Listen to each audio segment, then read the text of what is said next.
See self-denial and make its practice pleasure, and you can create the world a destiny more sublime that ever issued from the brain of the wildest dreamers. That was actually more difficult than I thought it would be.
From high atop the battlements of Castle Curmudgeon, where I will show you my mangina if you show me your girl penis. Good evening, Mr. and Mrs. America, and all ships at sea. Welcome to the Blast Radius. Glad to be with you this evening. And here is the very first installment of the newly renamed Golden Age of Western Civilization News Roundup. And why is it now a Golden Age of Western Civilization? Well, Dateline, Washington, Monday, 20 January. Donald J. Trump was inaugurated as the 47th President of the United States earlier this week, bringing to a close a 4-year interregnum, for lack of a better term, in which his enemies did their level best to discredit him, imprison him, assassinate him, and every damn other thing they could think of to do in order to prevent the exact thing that wound up happening. And I'm sure you couldn't help noticing, as we couldn't help noticing here at Blast Radius HQ, that the protests directed against the inauguration of Trump 47 took on a far more muted, far more depressing character than did the protests we saw 8 years ago against Trump 45. Last time around, they had, I think it's fair to say, hundreds of thousands of protesters in various cities pumping their fists, chanting their little angry slogans, declaring, "We're the resistance, we shall not go quietly into the night, we will fight that bad orange Hitler all the way to the gates of hell and perdition." And what did we get this time around? We got, well, let's all dress in black and talk about how sad we are. Which is to say, ladies and gentlemen, close victories are all well and good, but there is no substitute for a good old-fashioned landslide. Remind me again, Jim Eagle, how much money did the Kamala Harris campaign spend in that 17 weeks that it existed? $1.6 billion. And what was the number of counties where she outperformed Joe Biden in 2020? 0 out of 3,500. That's correct. Because nothing demoralizes your enemies like a good proper ass kicking. And besides, don't they all wear black every day anyway? Dateline, Washington, Tuesday, 21 January. And in case you didn't get the picture yet, the Golden Age of Western Civilization News Roundup is going to be a decidedly Washington-centric exercise this week, at least for starters. As well it should be, because it happens so seldom that we can awake each day to see happy stories emanating from our nation's capital, and we damn well need to savor it like fine wine when we get the chance. With that having been said, the United States Senate voted this week to confirm one of their own, Senator Marco Rubio of Florida, as the 72nd Secretary of State this week. But they didn't just confirm him, they confirmed him unanimously in a vote of 99-0, and no one should be under any illusions about what that vote means. That's not just a vote that says, we like little Marco, we think he's a great guy. It's also a unanimous, full-throated endorsement of Donald Trump's foreign policy agenda from the entire Senate in Congress assembled, with not one single dissenter, including all of the most ostensibly anti-Trump senators that you can think of: Crazy Bernie, Pocahontas, Danang Dick, Cocaine Mitch, Lovely Lindsay, Crying Chuck, every last one of them, the whole lot of those disgusting swamp creatures. They all said in one unified voice, yes, we have heard Marco Rubio lay out Donald Trump's foreign policy vision for the next 4 years, and we like what we heard. But for those Democrat senators, there's something else that's contained within this vote, wouldn't you say? There's something a bit more subtle and implicit, something that says, yeah, okay, we admit it. Joe Biden and Tony Blinken were a complete, unmitigated shit show of a foreign policy disaster, a dumpster fire inside a train wreck, if you will. They screwed that pooch every single way that a pooch can be screwed, and we see now that we need Donald Trump to come save us from our stupidity and our wrong-headedness, and he is our only hope, so please, Trump, save us from ourselves. And we here at the Blast Radius, we credit those senators for their candor and their honesty. Dateline Washington, Wednesday, 22 January. President Donald Trump signed an executive order on Wednesday rescinding Executive Order 11246, signed by President Lyndon Johnson in 1965, which mandated racial quotas for government contractors. And he took the additional glorious step of furloughing all federal government DEI workers and effectively shuttering every diversity department in every agency in the entire federal government, which is to say, you remember that video I made last year where I compared all the Pride Month logos from the various cabinet level federal agencies? I hope you enjoyed it, because there is a strong likelihood that nobody will ever again have the chance to make a video like that. And the good news didn't end there, because the good news really never ends when you're living in the first week of a second Trump presidency. You know, all those federal government workers who've been laying around in their jammies all day for 5 years pretending to work remotely from home? Yeah, they've all been informed that they can either put some damn clothes on and report for work at the office, or they can consider their employment forfeited. And you may have found yourself thinking this week, as I did, more than a few times, yes, this is a good thing. I'm glad it's being done. But I can't believe it actually has to be done. Every president runs for office pledging to undo the mistakes of his predecessor, but when he gets down to making a concerted effort to actually do it, and all at once, one can't help be struck by the level of sheer idiocy that has been allowed to infect our institutions for so long. And speaking of sheer idiocy, Dateline Washington, Thursday, 23 January. After a 4-year furlough in which they were ordered to act as pretty much a concierge service for the Biden-Mayorkas travel agency, America's border enforcement authorities returned to doing their damn job this week, as the Immigration and Customs Enforcement Department apprehended 538 violent illegal criminal aliens on Thursday alone, including one suspect from the terrorist watch list, 4 members of the notorious Venezuelan prison gang Tren de Aragua, and half a dozen fugitive illegals previously convicted of sex crimes against children. Biden and Mayorkas, they were totally cool with these guys living in our midst, apparently, because look, if somebody was forced to crawl under the fence into our country, it's because they were fleeing climate change. And if someone is trying to outrun the sun monster, who the hell are we to tell them they have to stop? Just because of some line that some white colonizer asshole drew on some map, God knows when, we should welcome these poor climate refugees with open arms. And look, I know it appears like they are all well-fed, well-dressed, military-aged males, but that is an optical illusion that is created by right-wing media. And if they happen to give a special multicultural hug to our daughters while they are here, well, we should thank them for it. And if Haitian migrants eat all of the waterfowl from your local park and Satan-worshipping Salvadoran gang members take over your apartment building, you should fall on your knees and offer thanks to Biden and Mayorkas for broadening your cultural horizons.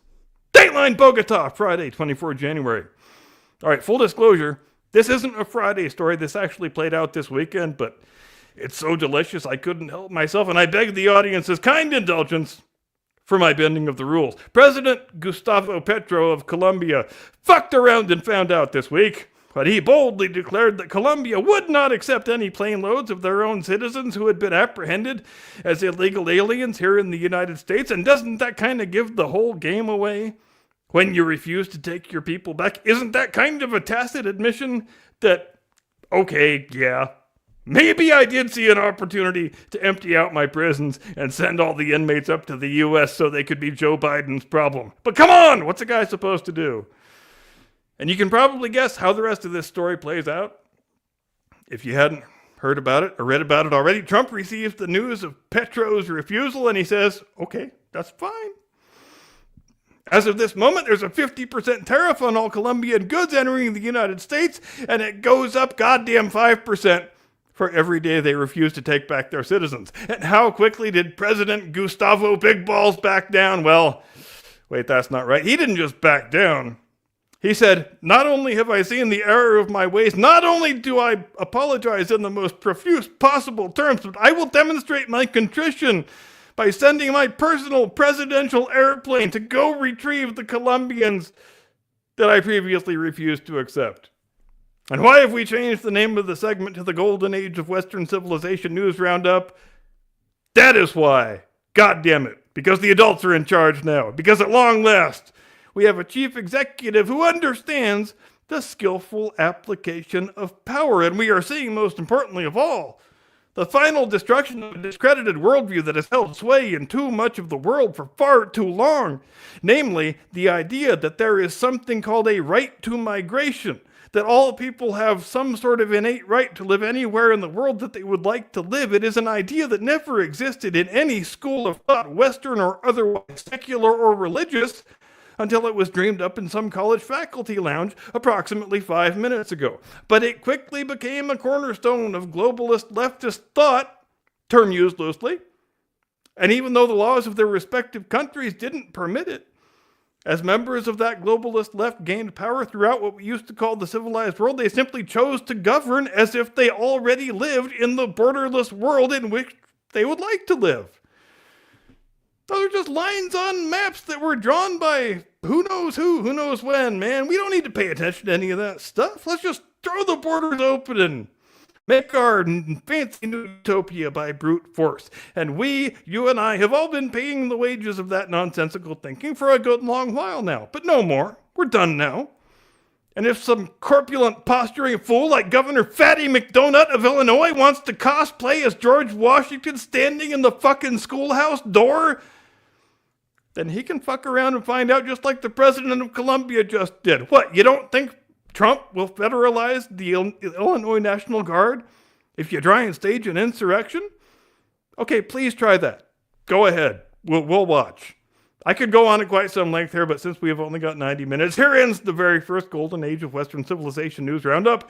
I hope it was as good for you as it was for me, and now I toss it over to your illustrious co-host, my distinguished colleague, the man who permanently blurred the line between homo and hominid, the one and only, your friend and mine, Mr. Caucasian Sasquatch. Tactical nuke incoming!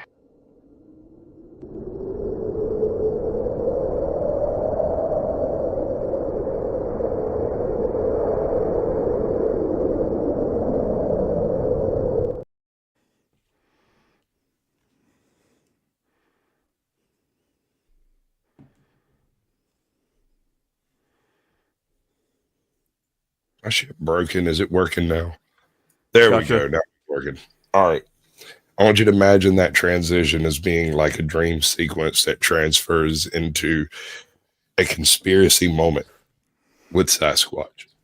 I have it on good authority from YouTubers, so they have to be right, that the reason the church gained such a huge following during the Middle Ages was because they added salt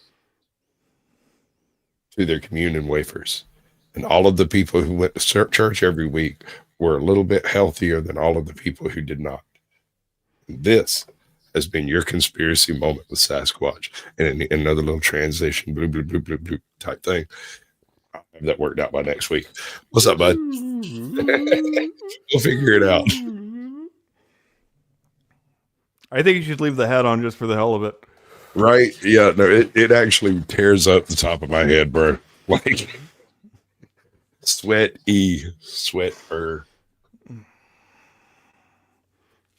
Right? Okay, so we got a couple of ideas floating around over here. I think the first thing we're going to go to, however, is Trump. Holy crap, bro. I don't even know what to say. I'm impressed. As we talked about briefly backstage before airtime, and we've discussed on a litany of previous occasions. At least I have my belief that I really would like to see what it looked like if Trump got a second chance, going in with his eyes wide open, having learned all of the lessons learned from the first 4 years. I would like to see what that opening week would look like. And I don't think that opening week could have looked much better in my fondest dreams, frankly. He's doing all of the things, and that never happens. Ordinarily, like personally, I'm not a huge Trump fan. I know a lot of people get me off base on that, thinking that I full-blown support Trump. I full-blown support someone that rattles any of this. If you don't fit in the plan, I'm for it, because I'm not for plans. Unless I'm making the plans, I am probably against it. That being said, the specific choices of the things that he's done says an awful lot about the type of person we're going to have at the head of this country for the next 4 years. Yes, and it says that he understands what the score is a lot better than he did the first time. Because when I think when he came in the first time, he was assuming, falsely as it turns out, that he was going to be given a fair opportunity to succeed. That all the animosities of the campaign would be put behind us. And because, I mean, who doesn't want the country to do well, right? You're not gonna sabotage the country just to ruin a president. But I think we were all quickly disabused of that notion. Any of us who harbored it early on. And as far as I'm concerned, the biggest mistake he made early on in the first term was allowing them to take Mike Flynn's scalp. And I'll give you that one. I wondered deeply. When he went into office the first time, and you had like half the people over here going, they're going to put some rubber bands around your nuts and then cut them off. That's what they're going to do. They're going to take all your teeth away, and you're not going to be able to do anything. And he was like, no. We're going to make this work. Everybody wants us to succeed. It shouldn't be a problem. False. Second term, first week, he ankle straps everybody who possibly could work against him in the government with just a very few executive orders. And by removing a few others, he's left the DEI hires all completely hamstrung. He's got the entire critical race concept on the run, because if you're promoting that trash, we should be promoting critical thinking, not critical race. correct. If you're promoting that trash, you're going to lose your federal funding.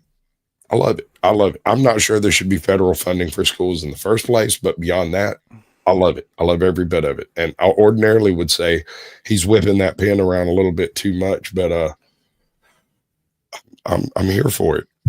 Well, I'm glad you mentioned that, because I actually went through and read the text of quite a few of those that first tranche of executive orders, and I was really pleasantly surprised, because what you see in a lot of cases with first day of presidential term executive orders is things that have a lot of a lot of florid, nice sounding political language, but as far as a legal matter, they don't really have a whole hell of a lot of teeth. These orders that Trump is issuing, they have a lot of very specific language in them that is actionable, and I am here for it, and I couldn't love it anymore. And he's got the people he has got writing these things, they are the right people. I hate to be that guy, but who's the press secretary currently?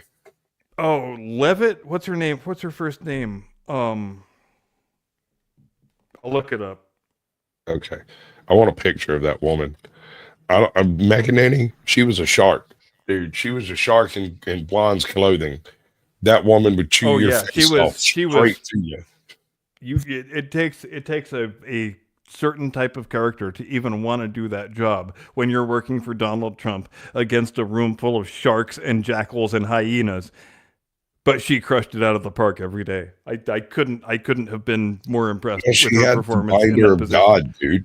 You know, the binder of God that has the laws of the universe in it, and she would just open it up, flip a few pages, and quote whatever it was that they were lying about. It's beautiful. But at the same time, selfishly, I'm disappointed that I won't get to write any more Baghdad buckwheat jokes. Because I thought about that. When you need low hanging comedy fruit, Baghdad buckwheat is always there for you. That's going to be a tough one to get over. I'm just saying. Welcome in, Izzy Sky. Let's go through and have a chat with our chat, as it were. Yes, please. So, of course, you know who the first was. Scotty Waddles. Of course, as always. Zephyr Voxel has joined the chat. We've got Carpenter's Journey over here. Scotty Waddles gets the gold, Zephyr gets the silver, and Carpenter's Journey gets the bronze. Welcome in. Ben T has joined the chat. Good to see you, bud. Kissy May, welcome in. Appreciate you coming through. We've got the Yawn God over here.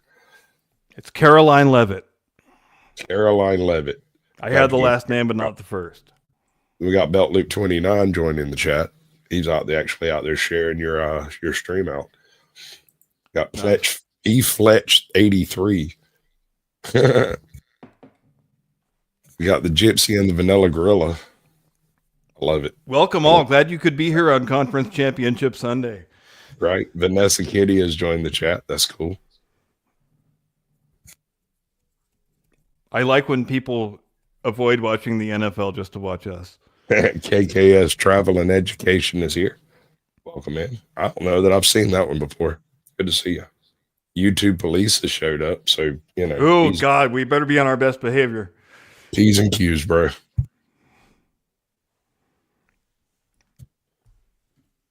Busted. It was not my intention to transgress against any YouTube term of service. Right. I apologize profusely. He's actually. Please don't send me to YouTube jail. Right. I've spent enough time in YouTube jail for the both of us, bro. but now that we've tiptoed up close to the subject, what do you think is going to happen with YouTube now that Google has shown, I would say, a willingness to back off from their previous brute force censorship policies? How much of that do you think will make it to YouTube? I don't think it will. I think YouTube is the bastion of censorship that Facebook was supposed to be. I expect my channel to be SB'd well into the future. Thank you very much. Right. No doubt. This is actually the first week since I started my channel that I ended the week on an actual loss of subscribers, which I guess means I should fix my break. I should go get a new phone because this one's been broken for almost 2 months. I can't do shorts because both cameras have cracks on them. Oh, dang. I guess I need to change. Pop quiz. What was your favorite thing about Trump 47 week 1? The absolutely salty responses from every single freaking congressional member that can get airtime. Anybody anywhere that can say negative things about Trump is currently doing it, and no one's listening.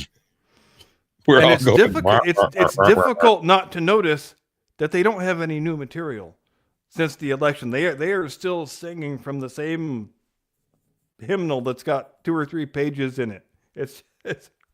I was watching Adam Schiff this morning on This Week with whoever. I'm sorry, This I Week can't is with control now. what you do when I'm not around, And- bro. I can't fix that.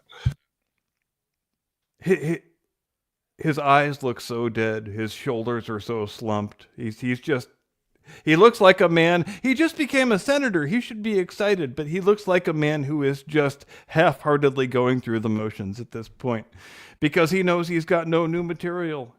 He says, his whole point of appearing on This Week with whoever the fuck it is to oppose the Trump mass deportation agenda. And the best line he can come up with is, well, if somebody is a dreamer and they steal a tube of toothpaste, we shouldn't deport them because that's overreach.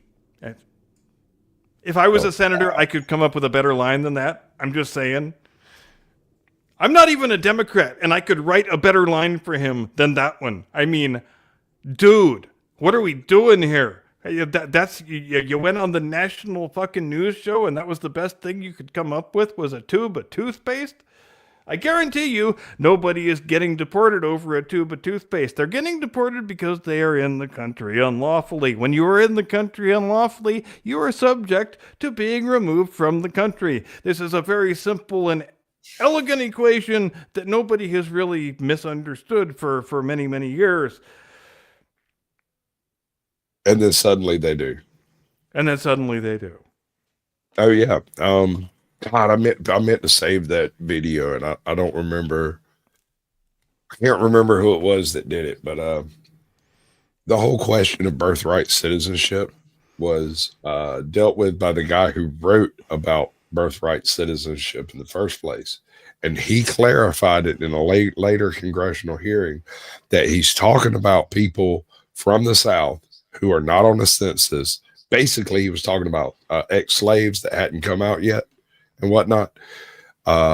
These hidden communities, these hidden families that would worry that they might not be citizens if they just showed up all of a sudden in an entire town in Kentucky, never been noted before. That all of these people that were born in the contiguous U.S. of the time are citizens. You don't have to worry about that. But he specified that foreigners and their children do not count. There is contained in the text of the 14th Amendment a very crucial 5-word phrase that, amazingly, the Supreme Court of the United States has still never up to this day adjudicated what it actually means. And the phrase is subject to the jurisdiction thereof. And Right. it's a very really simple, cut and dried matter that people who are in the country unlawfully, who have entered the country without the country's authorization, cannot make the argument that they are subject to the jurisdiction of the United States. And that's Right. going to be the crucial question that has to be adjudicated. And I don't know how it's going to go with the Roberts Court, because the Roberts Court previously, in the 20 years that the Roberts Court has existed, has been very willing to make rulings in favor of illegal aliens and illegal immigration. And I wonder how it's going to go with this one. Well, I mean, currently we have a relatively conservative SCOTUS, so it's promising. They've been bringing down a whole bunch of Second Amendment stuff here recently. Are you familiar with any of that? No, fill me in. All right, so a lot of this stuff has just been done in like the past 3 weeks or so. The definition of SBR has been rescinded. Short-barreled rifle is no longer a thing. It's just a rifle. The little dossier thing that you fill out to determine whether or not your rifle's one of the scary rifles that they want to ban or a normal hunt. You know what I'm talking about? That thing. Yeah. Fine. Yeah. just gone. The ability for individual cities and whatnot to, you know, the difference between will issue versus may issue. So will issue is a concealed carry permit concept where if you go and you apply and there's no reason for you not to have one, you will be issued a concealed carry permit. May issue is a location where you go apply. May issue means I can refuse for any damn reason I want. You don't get concealed carry permits in may issue states or locations. Well, and that distinction between will and may has been used by a lot of states to pretty much de facto ban concealed carry without actually having to ban it. Right. And so out, gone. As far as I know, nationwide, like SCOTUS, top down, gone. The different little grippy things that make it a scary thing are no longer considered firearms. If I'm not mistaken, the receiver is no longer considered a firearm. And also your silencers are no longer considered firearm. All of the stuff that the ATF has recently reinterpreted to make you an outlaw has been completely undone. Should have been undone by Chevron deference, by the overturning of Chevron deference, and yet has only just now started being actually handed down through Bruin as being illegal and against federal law. And I'll never forget that hearing where Biden's head of the ATF was testifying before Congress and didn't know just very basic things about how guns work. That was a really great look for Joe Biden. Right. What blew my mind, I'm still fucking baffled by this. In this, not this most recent, but the previous election, when all of the Democrats got up and they asked whether or not they would be issuing an assault rifles ban, and every single one of the Democrats raised their hands, I thought for sure they had lost that election right there. Said it out loud, made a point to you. Look, right here, they just lost the election. And that was the election where about 2 million extra people seemed to have voted. But apparently, if you threw all the hand raisers up against a wall and asked them to define what they think an assault rifle is, you would not get one single coherent answer. But not only that, you wouldn't get two answers that are coherent with each other. Right. Exactly. Yeah. And that's more important than whether or not any individual can define what an assault rifle is, which I will take the Pepsi challenge on. And I've had 1,000 people come at me in debates on this that I didn't realize I was in. And they like to call them assault rifles because the word assault sounds scary, and because it has AR. That's all it comes down to sometimes. When you hear the word AR, they think assault rifle, when in reality that is, what is it, auto light? Yeah, because they rifle. They focus on light. All of these words and phrases within an inch of their lives before they roll them out in public. They get a bunch of people in a room, they put 4 phrases in front of them, they say, which phrase sounds more scary to you? And whichever phrase the respondents say sounds more scary, that is the phrase they roll out in all of their public messaging. That is really actually the way it is done. Yeah. Yeah, it's kind of sad because they're all a bunch of just spin doctors. And damn, I forgot to do the thing. I'm sorry, dude. Give me the money. Give me the money. Okay. Anna's had quite a change of heart lately, hasn't she?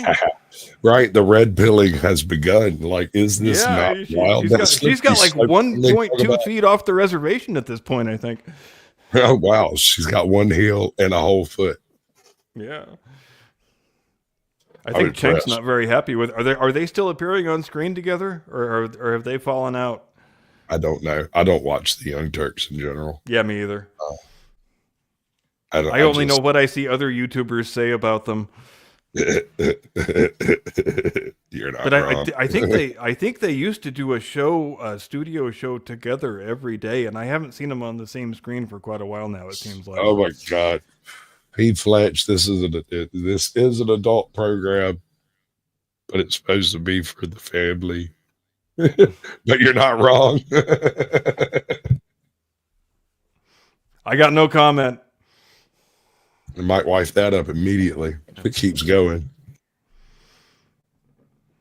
I've been in the same relationship since 1989. I do not look at other women. So what do you reckon the chances are that we lose the ATF in all this? Slim to non-existent, but I wish they were higher. Yeah. I mean, you know me. I would like to slash and burn the central government by about 1/3 and then keep going. Right. I say half. I don't remember. Half would be a great starting point. I mean, I don't know where I came across this tidbit of reading that I did, but I read somewhere that between things like the FBI, the CIA, the ATF, the Homeland Security, ICE, there's so many duplication of like intel assets and actionable assets and stuff that you could eliminate half of the departments and not lose any functionality on the government itself, because there's so much compartmentalized diversification in the applications that they utilize. It wouldn't really matter what groups you get rid of. The government would function exactly the same. And you know what's fun about that is they told us that duplication and that lack of functionality and that lack of communication was the thing that caused 9/11 to happen. So what's the solution now? Well, we need to build a new, even bigger government bureaucracy to make sure those miscommunications don't happen anymore. And we all just went along with it. We all fucking went along with it. Everybody's going along with Doge currently, and I find that really weird that we're taking. All right, so and correct me if I'm wrong. Do I need to break out the tinfoil hat? But the worry is a bunch of billionaire tech gurus are tracking and tracing us to control us into the future. But we're going to hire a couple of billionaire tech gurus to try to make sure that doesn't happen. So I'm a little confused, kind of put out, a little drunk. And I mean, the idea is good and proper and admirable, and I think those guys, maybe I'm wrong, I think they probably have mostly the best of intentions, but creating a bureaucracy to kill a bureaucracy is a counterintuitive proposition. I'm with you on that. I think you can't go past that if you're having an honest conversation about what we're doing here. Because this is a conversation me and Flow State have had on several occasions about how government entities are essentially organisms and their food is money. And they want to remain alive. And they wish to remain alive and reproduce, which is why you have things like the Department of Education right next to the Department of Wellness and stuff, which are just duplicate departments that do essentially the same thing. And yet neither of them accomplished the goal for which they were set out with in the first place. Which is exactly why I think it's a well-intentioned idea, the Doge thing, because it's an extra governmental entity that is designed ostensibly to slash and burn and carve out waste and eliminate inefficiency. But as you mentioned, there are all kinds of imperfections that could present themselves when it gets down to the actual execution of the thing. Absolutely. They operate under a constant growth model because the nature of how they fill out their dockets for the year, if they don't spend the money they were given the previous year, they won't get more money next year. And so they make damn sure to spend it all so that they can get the boost the following year, because if they spend 20% more, they'll get 20% more for this year and get an additional 20% next year. And that's exactly why the curative for wasteful bureaucracy can never come from within the bureaucracy itself. Right. But is Doge being actually accredited as a full-on bureaucracy, or is it extra bureaucratic? I'm not really sure what the answer to that is, but I've been curious about it, and I'm eager to know, because I don't know how. On the one hand, it could wind up being just a meaningless exercise where people have a bunch of meetings and write a strongly worded report, and that's it. Or it could be a thing with teeth, but I don't know how you make it a thing with teeth when it doesn't have any weight of the state behind it. So I don't know how you get from point A to point B on that one exactly. Well, correct me if I'm wrong, but didn't Alexander Jackson or didn't Jackson create a committee or some such to eliminate the central bank?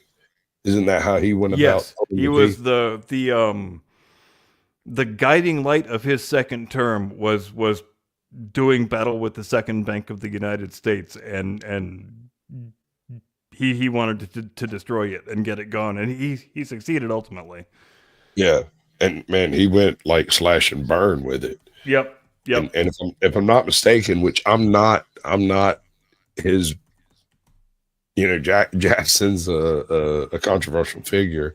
I know a little bit of stuff about him. I know he was the absolute terror of all of the deep state in Washington of the day. Like they all hated him, but he was just meaner than they were.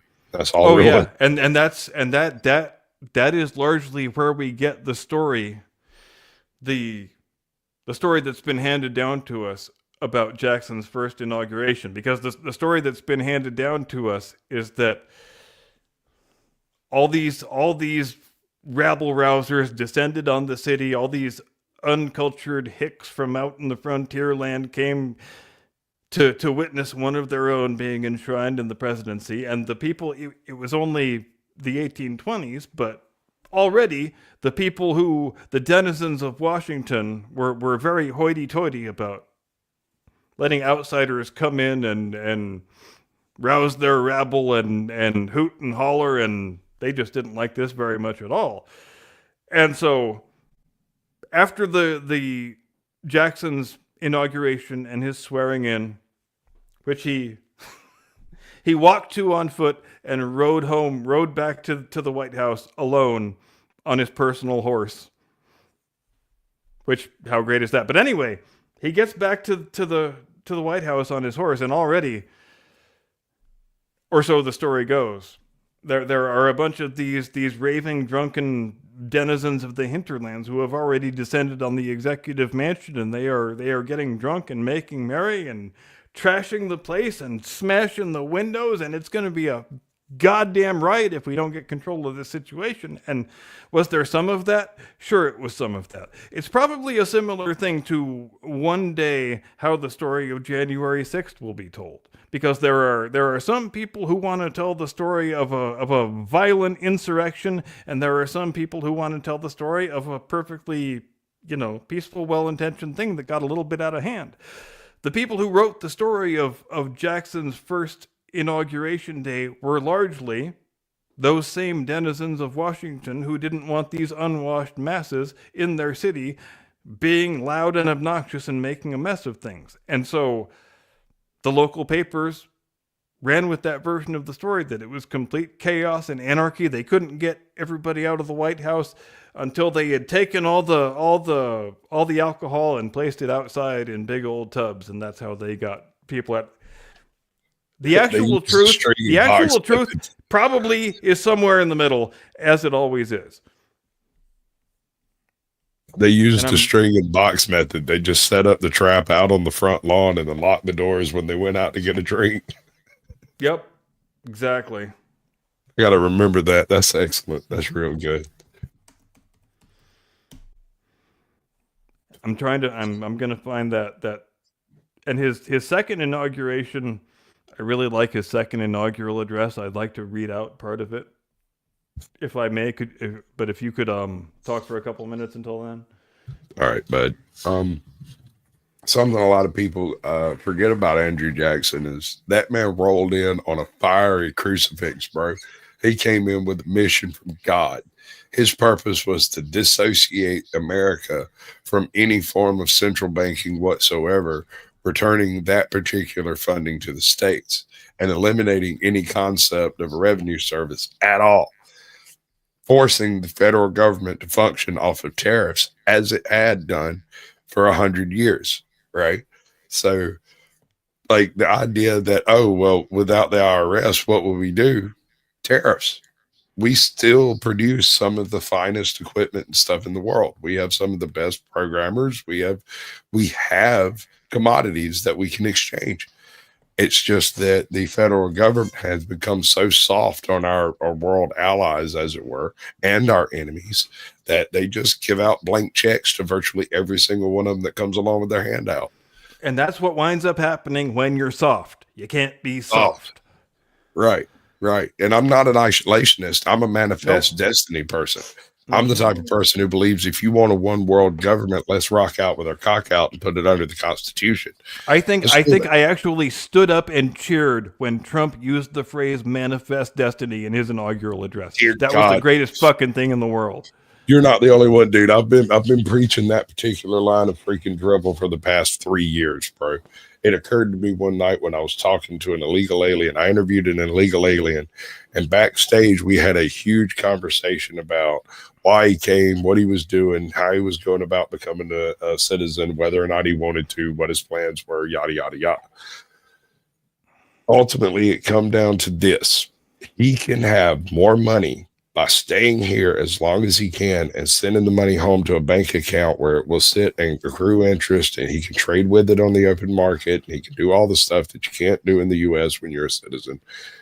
Mm-hmm. And then when he finally gets deported or he makes enough money to retire or whatever it is his particular goal is, he goes home and lives like a king for the rest of his days at the age of 35. Yep. And I've known a lot of guys who operated by the same formula.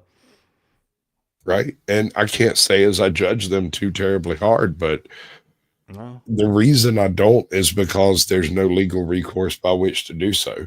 I have another friend of mine who's from Honduras, and she went through a freaking dog and pony show to get here. Like, she was one of those people who was back, I don't know, a few years ago, they had a revolution, and she was evacuated with some of the American troops for reasons that I don't understand.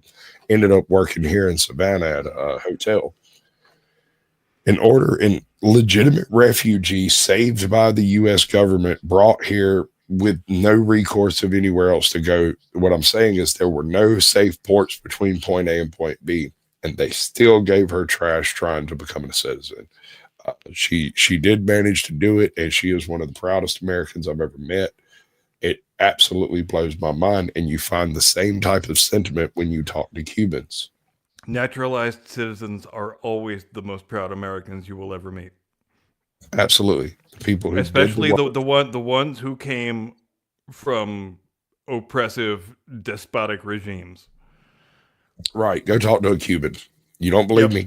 Go talk to an actual Cuban, Anybody who came from the former Soviet Union, the former Yugoslavia, anybody who came from Vietnam. The list goes on and on and on. Right, right. And so you go and when you encounter these people, they feel a little standoffish initially because they expect Americans to be, either anti-immigrant and make assumptions based on accent or whatnot, or they expect them to be like the bleeding heart liberal types who practice the soft racism of low expectations. You know. And they hate both of them equally. Yep.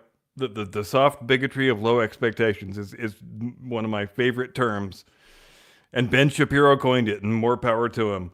Right. I really love it when I hear somebody who wants to do this critical race nonsense at me, talking about white privilege and all this trash.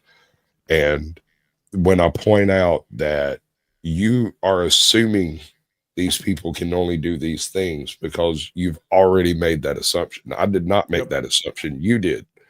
And you're proving it by your statements of who's going to clean the toilets, who's going to cook the enchiladas, who's going to, that is, how can you say that you're being a legitimate American when you assume that's all these people are good for? God, I know. And it's so incredibly offensive when they speak that way, and they think they are the progressive ones. But if you try to draw a line between freedom pre-Civil War to freedom post-Civil War, you will find a really weird conjunction between the slave owners and the Democratic Party, especially in the South. And that's part of the reason why I like this second Andrew Jackson inaugural speech, because not only do you hear allusions to some of our current day situations, as you always do in any inaugural address, because there's no political problem we have today that was unknown to the ancient Greeks. But also, when you consider that this is 35 years before the Civil War, and he's already warning about a lot of the things that would result in that conflagration. I've got the speech queued up. It's probably a 7 or 8 minute read. If anybody wants me to read it, I'll let you all decide. Okay, I'll read it. Fellow citizens, the will of the American people, expressed through their unsolicited suffrages, calls me before you to pass through the solemnities preparatory to taking upon myself the duties of President of the United States for another term. For their approbation of my public conduct through a period which has not been without its difficulties, and for this renewed expression of their confidence in my good intention, I am at a loss for terms adequate to the expression of my gratitude. It shall be displayed to the extent of my humble abilities in continued efforts so to administer the government as to preserve their liberty and promote their happiness. So many events have occurred within the last 4 years which have necessarily called forth, sometimes under circumstances the most delicate and painful, my views of the principles and policies which ought to be pursued by the general government, that I need on this occasion but allude to a few leading considerations connected with some of them. The foreign policy adopted by our government soon after the formation of our present Constitution, and very generally pursued by successive administrations, has been crowned with almost complete success, and has elevated our character among the nations of the earth. To do justice to all and to submit to wrong from none has been, during my administration, its governing maxim. And so happy have been its results that we are not only at peace with all the world, but have few causes of controversy, and those of minor importance remaining unadjusted. In the domestic policy of this government, there are two objects which especially deserve the attention of the people and their representatives, and which has been and will continue to be the subjects of my increasing solicitude. They are the preservation of the rights of the several states and the integrity of the Union. These great objects are necessarily connected and can only be attained by an enlightened exercise of the powers of each within its appropriate sphere in conformity with the public will constitutionally expressed. To this end, it becomes the duty of all to yield a ready and patriotic submission to the laws constitutionally enacted, and thereby promote and strengthen a proper confidence in those institutions of the several states and of the United States which the people themselves have ordained for their own government. My experience in public concerns and the observation of a life somewhat advanced confirm the opinions long since imbibed by me, that the destruction of our state governments or the annihilation of their control over the local concerns of the people would lead directly to revolution and anarchy, and finally to despotism and military domination. In proportion, therefore, as the general government encroaches upon the rights of the states, in the same proportion does it impair its own power and detract from its ability to fulfill the purposes of its creation. Solemnly impressed with these considerations, my countrymen will ever find me ready to exercise my constitutional powers in arresting measures which may directly or indirectly encroach upon the rights of the states or tend to consolidate all power in the general government. But of equal, and indeed of incalculable importance is the union of these states, and the sacred duty of all to contribute to its preservation by a liberal support of the general government in the exercise of its just powers. You have wisely admonished to accustom yourselves to think and speak of the Union as of the palladium of your political safety and prosperity, watching for its preservation with jealous anxiety, discountenancing whatever may suggest even a suspicion that it can in any event be abandoned, and indignantly frowning upon the first dawning of any attempt to alienate any portion of our country from the rest, or to enfeeble the sacred ties which now link together the various parts. Without union, our independence and liberty would never have been achieved. Without union, they can never be maintained. Divided into 24 or even a smaller number of separate communities, we shall see our internal trade burdened with numberless restraints and exactions, communication between distant points and sections obstructed or cut off, our sons made soldiers to deluge with blood the fields they now till in peace, The mass of our people borne down and impoverished by taxes to support armies and navies and military leaders at the head of their victorious legions becoming our lawgivers and judges. The loss of liberty, of all good government, of peace, plenty, and happiness must inevitably follow a dissolution of the Union. In supporting it, therefore, we support all that is dear to the freeman and the philanthropist. The time at which I stand before you is full of interest. The eyes of all nations are fixed upon our republic. The event of the existing crisis will be decisive in the opinion of mankind of the practicability of our federal system of government. Great is the stake placed in our hands. Great is the responsibility which must rest upon the people of the United States. Let us realize the importance of the attitude in which we stand before the world. Let us exercise forbearance and firmness. Let us extricate our country from the dangers which surround it and learn wisdom from the lessons they inculcate. Deeply impressed with the truth of these observations and under the obligation of that solemn oath which I am about to take, I shall continue to exert all my faculties and maintain the just powers of the Constitution and to transmit unimpaired to posterity the blessings of our federal union. At the same time, it will be my aim to inculcate by my official acts the necessity of exercising by the general government those powers only that are clearly delegated, to encourage simplicity and economy in the expenditures of the government, to raise no more money from the people than may be requisite for these objects, and in a manner that will best promote the interests of all classes of the community and all portions of the Union, constantly bearing in mind that in entering into society, individuals must give up a share of liberty to preserve the rest. It will be my desire so to discharge my duties as to foster with our brethren in all parts of the country a spirit of liberal concession and compromise, and by reconciling our fellow citizens to those partial sacrifices which they must unavoidably make for the preservation of a greater good, to recommend our invaluable government and union to the confidence and affections of the American people. Finally, it is my most fervent prayer to that Almighty Being before whom I now stand, and who has kept us in His hands from the infancy of our republic to the present day, that He will so overrule all my intentions and actions and inspire the hearts of my fellow citizens that we may be preserved from dangers of all kinds and continue forever a united and happy people. Andrew Jackson, 1824. That was pretty good, dude. I'm proud of you. I've got I don't know how much voice I have left. Right? No, that was pretty good though. So this is a load of electric car fuel leaving Wyoming. Yeah, that's 2 trains full of coal, by the way. Here's the other side of that. You can fit all of that power into a single train car with nuclear. Yep, you sure can. Hashtag just saying though. So I'll let my brother here shout out his own channel. I'm gonna let it happen. Another load of electric car fuel leaving Wyoming. Happy Sunday, everyone, and welcome back to the show. I'm your host, Acorn. I hope all of you are having a great weekend and are ready for the next episode of Lab. If the fat ones first.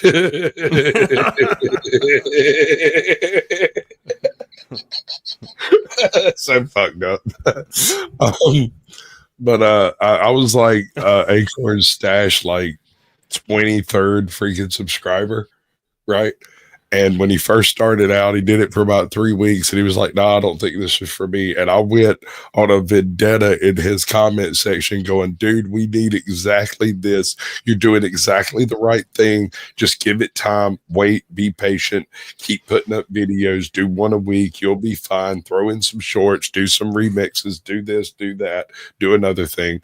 And he stopped for about 2 weeks, and I was worried. And then when he came back with a new editor and 14,000 new subscribers and another channel, and it's a beautiful thing. I love it. Damn, dude, he must have found a cash infusion. Yeah, no, well, he quit because he couldn't afford the time and the effort to do it, right? And during that time period was the monetization, the YouTube store, all of that stuff clicked into place, and he started actually getting some funding. Right.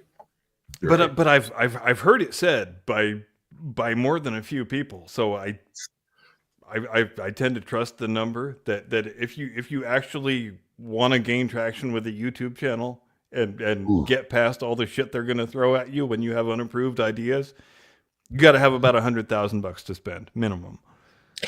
Okay, I don't disagree with that. If you want to slam dunk and guarantee a successful YouTube channel that makes money, that's not a bad idea. But if you are clever and can think in layers, you can bring that down by an order of magnitude. I myself have reached all of the necessary thresholds to monetize. I could have monetized 2 years ago. I haven't done it because, frankly, I don't want your fucking money, your dirty, dirty YouTube money.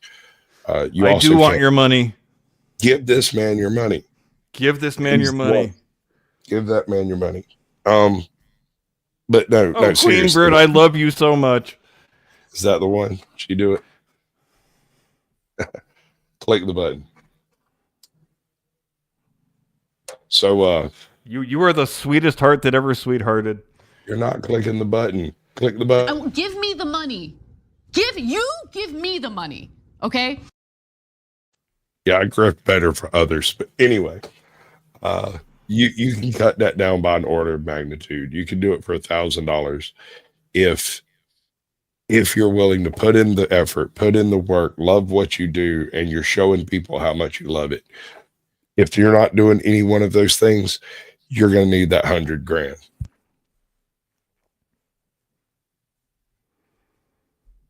If I'm being honest, if I cannot believe I used to do 3 20-minute videos every week and this show.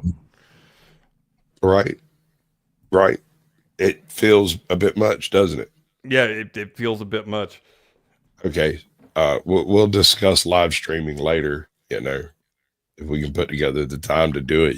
You actually have a personality that would work for the Panelverse because you are a personality and you don't take offense to things, right? Anyway, police body cam video. Florida cop fired after she shot man with his own gun during a routine traffic stop. Now, ladies and gentlemen, I want to make the statement that if a man gets shot, it's not routine. Fair point. Period. End of story.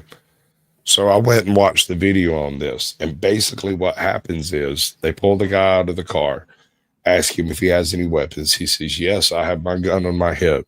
They say, well, we're going to remove it. He says, fine, puts his hands up. They pull the gun out. It discharges on his leg, and he goes to the hospital and probably gets $1 million out of this. Probably. This is the thing. You're removing it for officer safety and shot a man.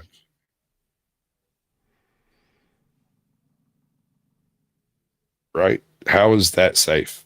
Shouldn't you leave the gun where it is and not mess with it at all unless you're trying to get that man on something associated with the firearm? Are we going to see the footage? No, he doesn't go into the footage. The footage is actually highly redacted across YouTube. But I just remembered that this happened and was like, oh. But no, like, how dare you? Get out of that man's pockets. I think I'm running out of voice over here. Well, I mean, don't you first secure his extremities and then make sure he's got nothing in his pockets? No, not if he's not a criminal. If you're pulling him over because he has a bad freaking tag light or something, and he's like, by the way, yeah. Okay, well, if you have a gun, get out. Now we're going to take it and shoot you with it. For our safety, we're going to take it. I'm not going to say anything that could be construed as sexism. Did you get that? Hold on. Bill Nye's medal revoked after old hate speech comes to light. You remember the show he did on chromosomes and gender? Back in like the late 90s. Talk about a guy who went completely off the deep end. Well, he got paid to do it. I mean, Obviously. If I showed up with $100,000 contract a year for you to push lefty liberal ideas, you'd resist for about 37 seconds, and then you'd be right there with Destiny. And you know it. But if I had built my whole career on calling myself the science guy, I think I might think twice about going all in as a political operative. But would you, man? Would you've already accepted the money to do the line previously, and now the line's just moved and it's changed, and we're going to give you more money to say the new one? Yeah, I've turned down a lot of money I should have accepted. Yeah, me too. Me too, bro. What's up, Firm? Welcome in, bud. NT, good to see you. Let's see. Mom, what does it mean when someone says trust the science? It means shut up and obey us. Oh, God, that's brilliant. That's That good is shit. exactly what that means. Proudly open carrying since 1964. Damn right. Him and Yosemite Sam. And the Scarecrow, by the way. You know, the Scarecrow had a pistol. I just want to say this to Queen Bird. If we don't have Millie, how are we ever going to understand White Rage?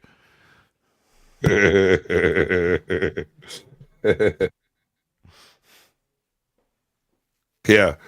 Girls basketball team eyes their third straight AAA title using their secret weapon, a man. 6'3" Eddie Reuter. It's going to be interesting to see what happens with San Jose State next year. No, it's not. No, it's not. They're going to resist at every possible turn.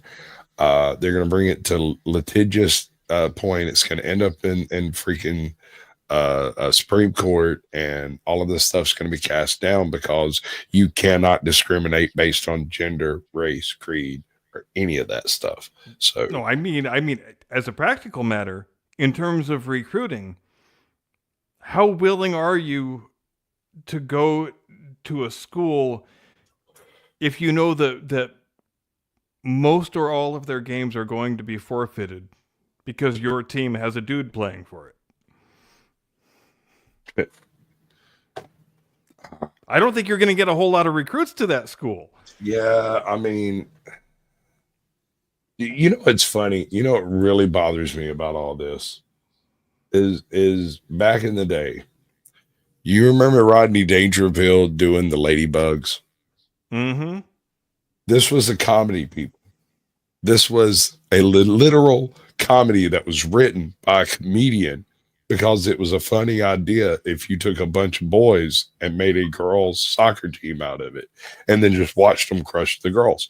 And that's the premise of this comedy, and you're living it. Rodney You're Dangerfield living was a master. a Rodney Dangerfield comedy. And how dare you, sir? How dare you?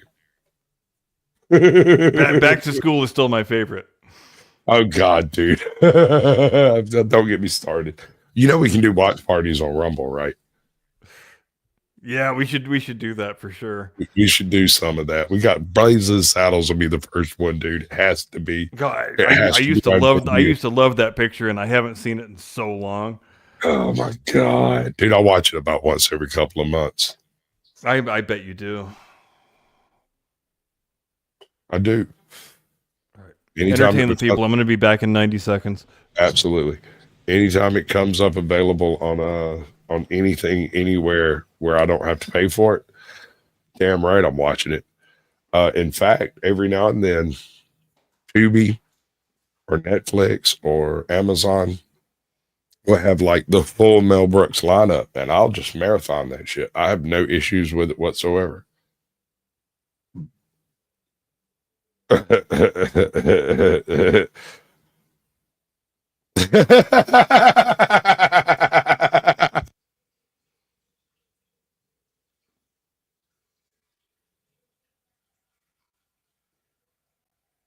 Look at this photograph.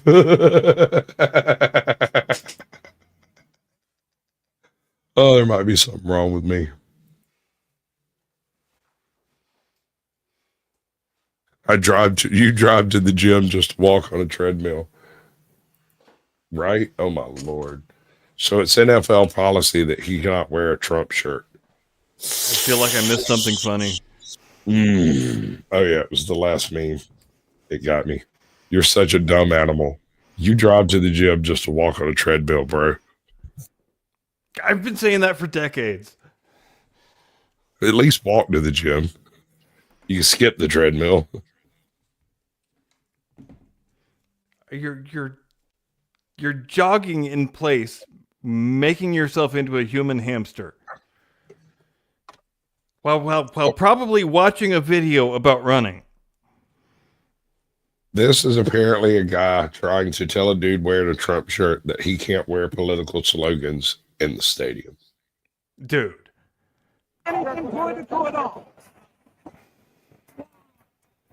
It drives the washing using the very latest technology, a combination of solar and wind power. But you'll never hear the so-called climate activists ever say that they use clotheslines to help save the planet. Right? Not more work, more juice, more energy, more power. Men can have babies. All white people are racist. We don't need to know who's coming in our country. The national deficit doesn't matter. We should start our war. That pretty much sums it up, doesn't it? Yeah. Unfortunately, that's directly on topic. Wow. Doesn't matter. We should start a war with Russia. Citizens, elect Trump. Democrats, how could this happen? There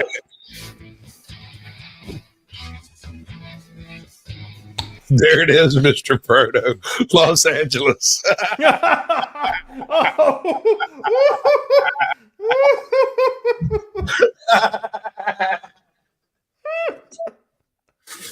Oh boy. Oh, Oh my God, that's delicious. Oh my Lord. Mm. Oh, well played indeed. Yes, sir. More power to that man. Whoever came up with that one. Yeah, I You've don't won care the who the man internet. is, but Yes, more sir. power to him. Yes, sir.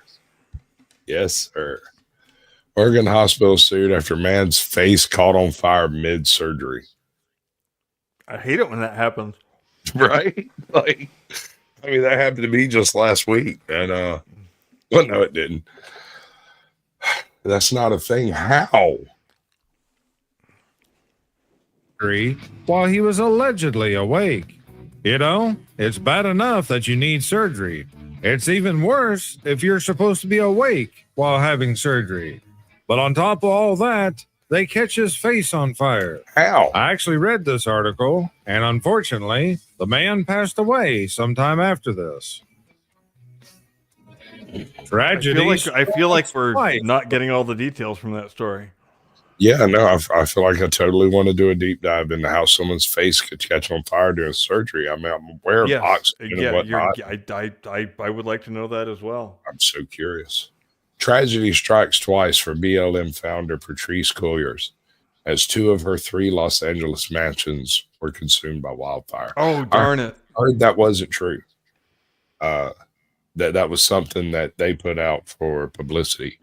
I thought she just had one mansion. One's too many, to be honest. I mean, if you're going to be a race grifter, I wish I could. I feel like I heard last year sometime that the BLM grift money had run out and she was having a hard time making the payments on her mansion. Oh no. My table, it's broken. Which is a shame. I mean, on the one hand, you really have to admire the quality of the scam because that was. Yeah. Let's not forget, Black Lives Matter was just a Twitter hashtag that some idiot somewhere made up, and it got parlayed into a multi-billion-dollar industry. If that It was doesn't just- say jism, he's missed his shot. How How can you not love America after a story like that?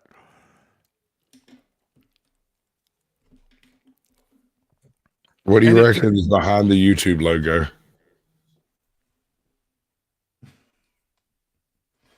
Newsom and Why are these people laughing? they always do. They think it's great when shit burns. They will never stop being too pleased with themselves. dude, I don't know. I've been looking for it. I did a meme. I made a meme like 3 years ago, like right after Joe Biden got hired, and I found a picture of the WEF with Joe Biden standing next to it. It's like the four guys, right? And I dubbed over the top the quote from Smog about the greatest calamity of our time, of our age, or whatever. And I posted it on YouTube, and it got a grand total of 12 views, which I deem as a success given the climate. But I feel like Muscle Shirt Jesus needs some lifts in his shoes. Oh my God. So I believe you. Did Zuckerberg fire his barber? I hope he fired everyone. He's trying to look all of a sudden like a shaggy teenager again. It's really awkward. Yeah, no. All right. So coffee's good. Okay. Like, I like coffee. You like coffee. We all like coffee. But hear me out on this. There is no way it's good for you. No part of it. It's impossible. It's not a thing. Stop telling me this shit. We didn't believe you to begin with, and we won't continue believing you ever again. Yeah, that's nonsense. And I mean, I can see like one cup. It's okay to just like a thing because you like it. Right. You don't have to decide to like a thing based on whether or not it's more likely to kill you. Come on.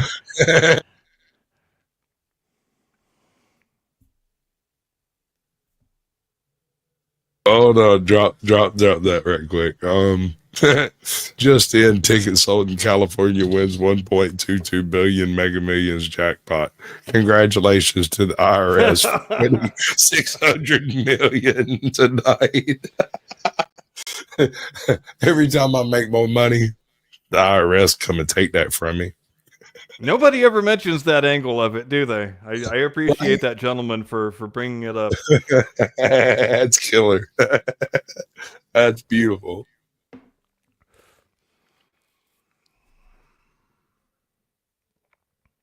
Hey fam, can I get ahead of you? It's kind of an emergency. It's a firefighter behind water. You know he's in California. Remember the toilet paper? Oh yeah, dude. I still can't believe that was a real thing that happened. I'm just gonna leave that on screen for a minute and not comment. So I'm in a small town, and I went to the grocery store the day of the great toilet paper fiasco. And I went early in the day, and I'm not even joking, just because there were a handful of things that I had not purchased. I got some canned stew, some canned soup. I got a bit of meat. I got some pastas, and I got 2 packages of toilet paper. Fully stocked, not a missing spot. I get home, looked around, shit, I forgot to get milk. My bad. I'm gonna go get some milk and some mayonnaise. I went back 35 minutes later. There was a guy standing on the aisle taking freaking tickets to get the next ones that were brought out. Yep. I remember going to Costco. Wow. And going in the door, and every direction you looked, every cart you could see was loaded up with nothing but toilet paper. But why? people decided that was the number one priority. I didn't understand it in the moment, and I don't understand it now. I have no explanation. Hold on. I want to bring that one back. This is what bird flu looks like. That you would decide that's the number one item on your survival list. All right, so there's a joke that ran around the prepper communities a few years ago, and it was talking about how toilet paper is worth its weight in gold after a certain amount of time. But the joke is about the certain amount of time, right? It's a joke that preppers tell. And when the whole lockdown thing went down and toilet paper became a premium, I laughed and laughed. It was so humorous to me. I had a buddy of mine who had 24 packs of toilet paper and could not tell me why. Can't tell me why. I asked him, like, he told me, he's like, man, I just got in under the wire. I just barely got these. Why? What? Why? What if we're not going to be able to get more toilet paper? Do you think this is the end of the fucking world, dude? Like, do you think America can fall just because some asshole was like, hey, can you stay home for a few weeks? How would you be unable to survive if you didn't have your nice roll of soft, cushy 2-ply toilet paper? I'm not even sweating it until the fucking water turns off, bro. I mean, power is optional. Water is one of those things we need. So it's not I guarantee you Muslims laugh at us over that shit. Right? Yeah. See, when the hurricane came through, it shut my power down for 4 days. 4 days. I had a grown ass kids freaking the fuck out, trying to figure out what are we gonna do. I backed my Xterra around back and used it to charge everybody's phones. Dude, I had the bougiest shit you can imagine. I had smoked salmon, smoked flounder. I had grilled goddamn pork ribs, pork loin. I had pork chops, steak, cube steak. You fucking name it, dude. I baked a freaking cake. This right here is my favorite comment in Blast Radius history. I heart my bidet. Right. All right. No, you got me on that. I did not have a bidet. My bougie ass hurricanes are about the story. You're good. What's up, Brandon? Welcome in, bud. Appreciate you coming through. Bird flu looks like money under a microscope. Right. This is what I live my life by. This is why I question the moon landings. This is the whole reason. It's because every time they tell me something's a conspiracy theory, it turns out true. So it makes me wonder about things like the firmament and flat earth. Just a good healthy dose of skepticism. I'm not talking about like promoting the idea or nothing. Oh, the thing that bugs me about the whole flat earth thing is that smart people actually devote their energies to debunking it. Have you heard I told you about the final experiment, right? Yeah, we did. We talked about it last week at some length. Okay, so this past week, there's been a handful of flat earthers who have gone through and dissected the final experiment to prove incontrovertibly that there is no possible way anyone filmed a 24-hour sun.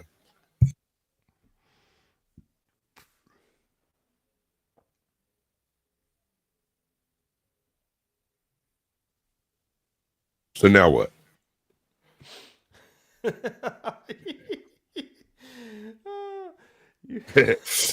Hey, you can't prove to me that the earth is right.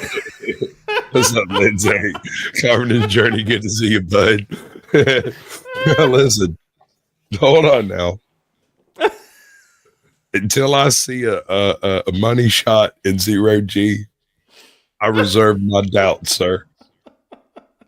You cannot tell me that every single space agency on Earth has managed to hide sexual activity in 0G.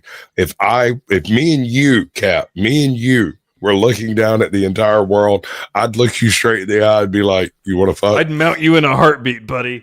Right.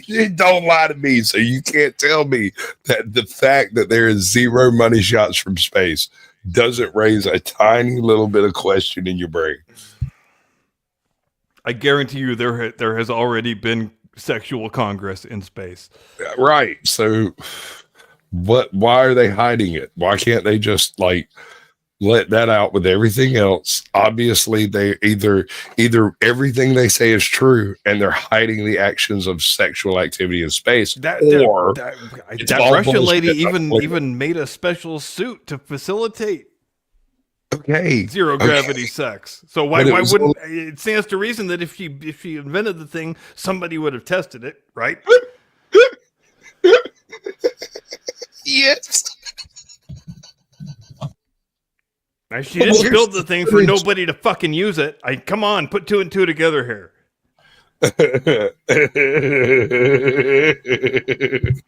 We know there's been a Russian married couple in space, and we know they went to space when the fucking space sex suit existed. So, you tell me the answer to that equation. I hate that you're fucking right, dude. I need to bring you on Flow State one night so you can bring that, all of that. I want the full deep dive into it. We'll give you all the time you need, dude. We'll give you a straight 2-hour run. I'll sell it. Just let me know how much time you need to sell the fact that sex suit was made. Therefore, sex must have happened. I'm in the car, dude. I can't bring that. Somebody else has to deliver that for me. Space porn, a new frontier. Right. Look. Concert speakers, fireworks. As we blue know, ball. anytime that a new technology emerges, the first people to exploit it the best are pornographers. So, Well, I mean, that's part of Rule 34. Indeed. And for those who don't know, Rule 34 states that anything under the sun that can be done has not only been done, but has been sold for money on the internet.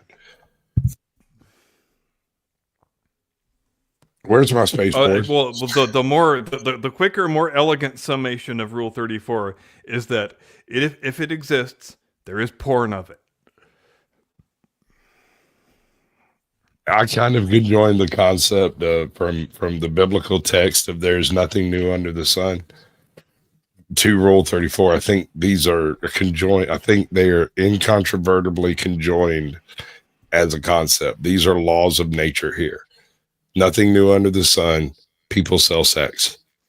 And Queenbird raises a point that we are going to have to grapple with if we're going to become a fully spacefaring multiplanetary species.